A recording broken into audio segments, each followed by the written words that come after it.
প্রিয় দর্শক, এ হচ্ছে কাঞ্চন মারাক। তিনি একজন প্রকৃত প্রেমিক। বন জঙ্গলেই বেশিরভাগ ঘোরাফেরা করে। তিনি গাছ এবং জঙ্গল, পশু পাখি এগুলাকে খুব ভালোবাসেন। আসলে এক কথায় বলা চলে তিনি প্রকৃতিকে খুব ভালোবাসে, প্রাকৃতিক দৃশ্যকে খুব ভালোবাসে। যাই হোক, এই যে দেখছেন কাঞ্চন মারাক, তিনি কলার গাছ লাগাচ্ছে। দেখেন কিভাবে কলার গাছ লাগাচ্ছে। আর উনি কাঞ্চন মারাক হচ্ছে একজন আসলে অত্যন্ত ভালো মানুষ। তিনি মানুষের দুর্দশা নিয়ে কথা বলে, তিনি বনের পশু পাখি নিয়ে কথা বলে, তিনি বন জঙ্গল নিয়ে কথা বলে। আসলে ইনি, এই যে কাঞ্চন মারাক যাকে দেখছেন কলার গাছ লাগাচ্ছে, তিনি ভালো বলতে গিয়ে অনেক সময় নিজেই খটকা খেয়ে গেছেন এবং বিপদের সম্মুখীন হয়েছেন। যাই হোক, আমি যেটা বলতে চাই, কাঞ্চন মারাক অত্যন্ত ভালো মানুষ এবং উনি যা করে সবই ভালো করে, সবই ভালো করে। আপনারা অবশ্যই যারা জানেন না তার বিষয়ে অবশ্যই জানার চেষ্টা করবেন।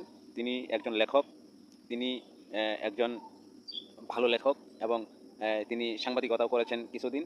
যাই হোক, তিনি অত্যন্ত ভালো মানুষ। সকলেই কাঞ্চন মারাকের জন্য দোয়া করবেন, তিনি যেন ভালো থাকে, সুস্থ থাকে, এই প্রত্যাশায়। আল্লাহ হাফেজ।